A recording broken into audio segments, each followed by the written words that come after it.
Démarrer une entreprise peut sembler être une tâche impossible. Tu pourrais penser que tu n'as pas ce qu'il faut, que tu n'es pas très entreprenant et tu connais peut-être la statistique selon laquelle 9 entreprises sur 10 échouent, il me semble. Mais ce que j'ai appris au fil des années en essayant de construire des projets personnels, c'est que démarrer une entreprise est en réalité un processus étape par étape. Et si tu suis les différentes étapes que je vais te montrer par la suite, ça devient très vite très gérable. Salut et bienvenue sur Nouveau Riche. Moi c'est Glacien et sur cette chaîne on parle d'entrepreneuriat, de business et de développement personnel. Dans cette vidéo, je vais te présenter une méthode pas à pas pour créer une entreprise ou un business. Si tu as envisagé de démarrer une entreprise ou un business, mais que tu ne l'as peut-être pas encore fait, je te promets que si tu suis les 2 premières étapes de cette méthode, tu créeras dès aujourd'hui un produit minimum viable, fonctionnel pour ma part. Espérons-le en moins de 2 heures si tu t'y mets vraiment. Tout au long de cette vidéo, nous allons concevoir une entreprise complètement de zéro avec toi grâce à la méthode que je vais te proposer. Prends un stylo et une feuille. La première étape dans notre projet consiste à conceptualiser notre projet. Nous allons donc commencer par une phase d'idéation. L'idéation consiste à sortir au minimum 10 idées, puis à déterminer laquelle serait la meilleure pour toi. La plupart des gens passent de la première idée qui leur vient à l'action plutôt que de proposer 9 autres idées, voire plus, et de se demander pourquoi ils auraient choisi telle plutôt qu'une autre. Ce que tu dois faire, si tu te lances dans un projet entrepreneurial, c'est simplement de générer beaucoup d'idées sur le type d'entreprise, le type de business que tu pourrais démarrer, si tu le pouvais. À cette étape, les choses sont beaucoup plus simples qu'il y a quelques années où aujourd'hui, tu as juste à utiliser l'intelligence artificielle telle que ChatGPT, qui pourrait te permettre tout simplement d'avoir des propositions d'entreprise et donc de mieux te positionner. Pour garantir la valeur de ton entreprise, tu dois résoudre les problèmes de tes clients en essayant de te concentrer au maximum sur le fait de leur rendre service plutôt que l'aspect égoïste de gagner de l'argent. Imaginons par exemple que tu veuilles démarrer une boulangerie. Mais si tu observes que le marché, tu peux réaliser qu'en fait personne ne s'intéresse à une boulangerie dans le secteur ou qu'il y en existe déjà plusieurs qui fonctionnent très bien. Il y a des tonnes de boulangeries dans ta région, même si tu es très passionné par le monde de la boulangerie. Cela pourrait être une très mauvaise idée de te lancer dans ce type de business car il serait difficile d'obtenir des clients pour des produits particuliers qui seraient proposés partout. En réfléchissant à ce qui t'intéresse et à ce sur quoi il y a un marché, tu examines des idées commerciales et tu penses à un atelier de fabrication de bougies par exemple. Que se passerait-il si tu lançais une entreprise où tu pourrais vendre des bougies personnalisées à des personnes qui en veulent? Tu aimes cette idée, peut-être parce que lorsque tu étais à l'école, tu t'intéressais beaucoup à l'histoire de la bougie et tu as commencé à lire des livres sur ce sujet. Il y a donc une certaine passion en toi sur le projet. Maintenant que tu trouves un nom pour ton entreprise, et encore une fois, tu peux utiliser l'IA parce que c'est assez rapide, tu décides donc de l'appeler par exemple le studio de la bougie et voilà, tu as une nouvelle entreprise. La deuxième étape de cette méthode consiste simplement à assembler ou à créer un produit minimum viable ou MVP. C'est à cette étape que beaucoup de gens se trompent. Ils pensent que pour démarrer une entreprise, il faut travailler énormément et construire le produit parfait et ensuite, après 6 mois, 1 an, voire 2 ans d'efforts, le présenter au marché en espérant que les gens viendront comme par magie. Le meilleur moyen d'avoir un produit consiste à commencer par construire un produit minimum viable dont l'objectif principal est tout simplement de générer des prospects. Vous voulez un MVP très simple, juste pour générer des prospects au début. Tout ce que vous voulez essayer de faire, c'est de voir si vous pouvez avoir du centre d'intérêt autour de votre projet, car cela permet d'avoir des premiers clients. Une loi d'or du business. Tout découle de la génération de prospects. Si vous ne pouvez pas générer de prospects pour votre entreprise, il est impossible de générer des ventes. C'est mon avis. Un prospect est essentiellement un indicateur d'intérêt. L'objectif de votre MVP est donc de générer ces fameux prospects et une façon d'obtenir ce centre d'intérêt du marché est de donner quelque chose de valeur gratuitement et de voir si les gens sont potentiellement intéressés. Personnellement, je recommande de donner quelque chose de gratuit ou très peu cher pour attirer l'intérêt initial. Plutôt que de facturer pour cela, proposez-le gratuitement. Si vous n'obtenez pas d'inscription pour un produit gratuit, il est peu probable que les gens paient pour quoi que ce soit. Alors, quel MVP pouvez-vous créer gratuitement? Il existe de nombreuses options, il me semble, mais je recommande deux pour toi. Je t'en recommande deux. Un tableau de bord ou scoreboard qui est utilisé dans le monde de l'emploi et un webinaire gratuit par exemple. Par exemple, prenons le cas du studio de bougies. Il pourrait organiser un webinaire gratuit sur des techniques de fabrication de bougies par exemple et l'histoire de cet artisanat. Cela attirerait des personnes passionnées et curieuses, générant ainsi des prospects initiaux intéressés par le sujet. Supposons un autre cas, maintenant que vous souhaitez démarrer une entreprise offrant des services financiers par exemple. Au lieu de vous lancer directement en disant « achète mes services financiers, investis avec moi », proposez un webinaire gratuit sur la façon d'analyser les tendances des marchés actuels.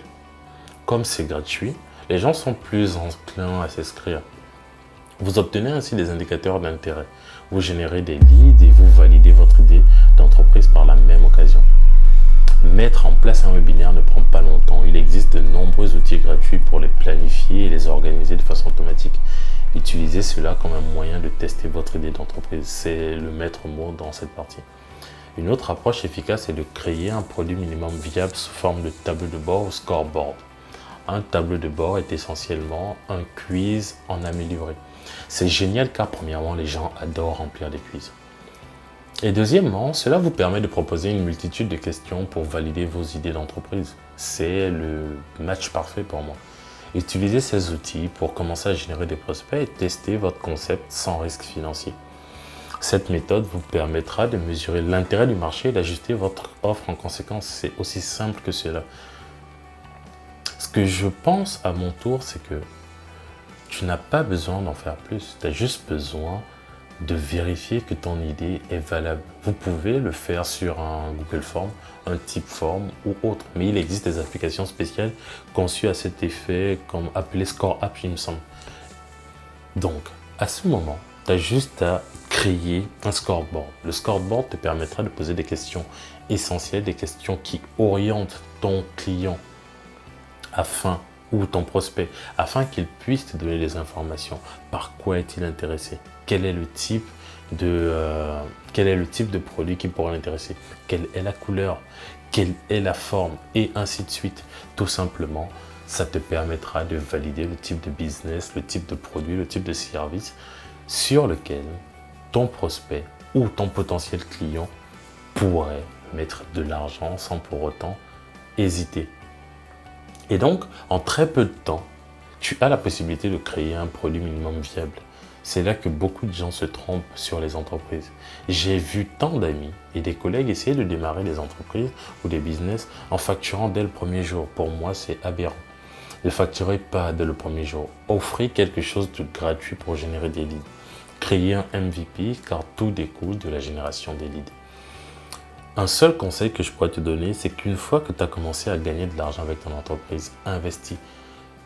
Le cimetière des entreprises qui étaient à succès et qui sont mortes aujourd'hui est grand, tout simplement parce que un business qui fonctionne, une entreprise qui fonctionne n'a pas la garantie de fonctionner sur les 10 prochaines années. Donc, pensez à investir de l'argent. C'est comme ça qu'on fait travailler, c'est comme ça que vous créerez un cercle vertueux autour de votre investissement, autour de vos idées, autour de votre idée d'entreprise, tout simplement. Investissez, car investir permet de faire travailler l'argent. L'argent doit travailler, l'argent doit circuler et une façon de devenir riche, c'est tout simplement de faire grandir les petites parts qui restent après avoir réglé toutes vos factures, après avoir réglé vos charges primaires, etc. La troisième étape consiste à ajuster votre produit pour qu'il corresponde au marché. Par exemple, même si vous pensiez que votre produit devait être rouge, si le marché le préfère bleu, il doit être bleu. L'adéquation produit-marché signifie adapter votre produit pour répondre aux attentes du marché. Il est crucial de valider votre idée en parlant à vos clients potentiels et en testant votre concept. Prenons par exemple, qu'est-ce que je peux prendre comme exemple? Si vous aviez par exemple prévu de vendre des bougies personnalisées, mais que le marché préfère des versions basiques pour débuter, vous devez probablement revoir votre approche. La validation de votre idée passe par le dialogue avec vos clients et l'expérimentation de votre concept. Passons maintenant à l'étape 4, le lancement de votre produit sur le marché. Une fois l'adéquation produit-marché atteinte, vous êtes prêt à lancer votre produit et à déployer des efforts marketing. Cela peut inclure les dépenses en publicité payante, le recrutement d'influenceurs pour faire du marketing d'influence, ou alors tout simplement créer du contenu gratuit qui permettra de créer un trafic naturel, un trafic organique vers votre produit. Chaque vente sera souvent déclenchée par une combinaison entre émotion et logique et urgence. J'ai remarqué que toutes les entreprises excellent naturellement dans l'un de ces aspects aujourd'hui. Certaines entreprises suscitent bien l'émotion chez leurs clients, mais sont moins efficaces dans la logique ou l'urgence et vice-versa. Par exemple, une entreprise qui l'a très bien compris, c'est Apple. Apple excelle dans tous ces domaines. Ils créent une logique convaincante en vous faisant croire que vous avez besoin d'acheter le nouvel iPhone pour une raison valable. En soulignant par exemple que l'appareil photo est X% meilleur que la version précédente, que les nouvelles fonctionnalités sont meilleures, que vous avez une meilleure expérience à travers Keynote, publicité, etc. Et vous font ressentir le besoin intense de posséder un iPhone pour être cool auprès de vos amis. Ils génèrent également un sentiment d'urgence en vous permettant de précommander votre iPhone, car vous savez que le produit sera rapidement en rupture de stock au moment de sa sortie. Cela crée une pression pour l'acheter immédiatement. En ce qui concerne l'expansion et l'échelle, c'est l'étape où vous développez votre activité sur le marché et dans plusieurs emplacements. Par exemple, vous pourriez commencer en France, ensuite finir à Londres, puis à Los Angeles, puis au Ghana, etc. Et tout. Peu d'entreprises atteignent cette étape généralement, étant souvent freinées en cours de route par divers obstacles. L'échelle implique de nouveaux produits, de nouveaux marchés et de nouveaux territoires. Si vous souhaitez en savoir plus sur ces principes de marketing ou comment inciter les clients à acheter votre produit, je recommande un livre qui est un livre d'Alex Hormozy. Il faudrait que je trouve, je vous mettrai ça dans les commentaires, vous pourriez le regarder. Bien que je n'ai pas lu ses ouvrages, ils semblent très fréquemment cités dans mes recherches sur le sujet. Ces livres vous enseigneront beaucoup sur la mise en marché de votre produit. Cependant, si vous regardez cette vidéo, il est probable que tu te sois abonné, c'est le bon point.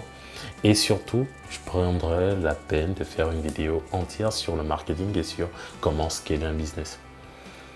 Une fois que vos produits répondent aux besoins du marché, vous pourrez alors vous concentrer sur la rédaction, les ventes, le marketing, ainsi que sur les aspects émotionnels, logiques et surtout sur la création d'urgence sur votre produit.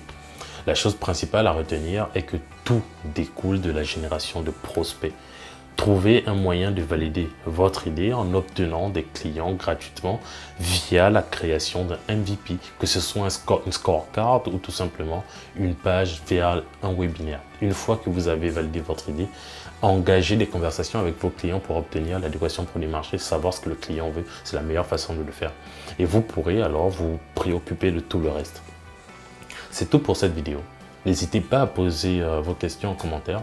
À très bientôt et pour le moment, on se retrouve de l'autre côté sur cette vidéo. C'était Gatien. Prenez soin de vous. Peace.